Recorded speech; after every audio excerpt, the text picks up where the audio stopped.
இன்னைக்கு நம்ம golden colour பீட்ஸும் gear லாக்கும் சேமா இல்லை வேற வேறையா, அதுக்கும் இதுக்கும் உள்ள டிஃப்ரென்ஸ் என்னென்ன அப்படின்றதாங்க இன்னைக்கு நம்ம பார்க்க போகிறோம்.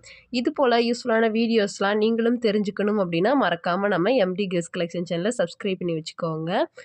கியர் லாக் வந்து எப்படி கோல்டன் கலரில் இருக்கோ அதே போலவே சில்வர் கலர்லேயும் நமக்கு வந்து கிடைக்குங்க. பீட்ஸும் அதே போல தான், சரிங்களா? இப்போ நான் உங்களுக்கு ரெண்டுத்துக்கும் உள்ள டிஃப்ரென்ஸ் வந்து காட்டுறேங்க. வீடியோவை கவனமாக பாருங்கள், ஸ்கிப் பண்ணிடாதீங்க. ஃபஸ்ட்டு நான் ஒரு கோல்டன் கலர் பீட் வந்து எடுத்திருக்கேங்க.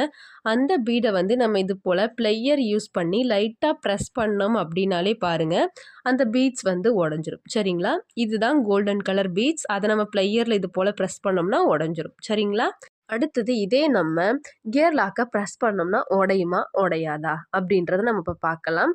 ஃபஸ்ட்டு நம்ம அதுக்கு இது போல் ஒரு கியர் லாக் வந்து எடுத்துக்கோங்க. ப்ளையரில் நம்ம கோல்டன் கலர் பீட்ஸை வந்து எப்படி ப்ரெஸ் பண்ணமோ அதே போலவே இந்த கியர் லாக்கையும் ப்ரெஸ் பண்ணலாம், சரிங்களா? பட் ஆனால் பாருங்கள், கியர் லாக் வந்து நமக்கு உடையலை, சரிங்களா? அப்படியே நமக்கு இது போல் ஆயிடுச்சு பாருங்கள்.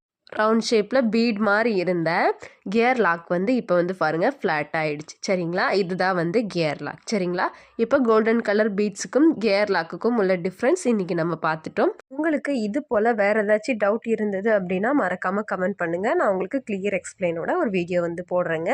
இந்த வீடியோ உங்களுக்கு கிளியராக புரிஞ்சுது அப்படின்னா மறக்காமல் ஒரு ரெட் கலர் ஹார்ட் வந்து கமெண்ட் பண்ணுங்கள். தொடர்ந்து நம்ம சேனலுக்கு சப்போர்ட் பண்ணுங்கள்.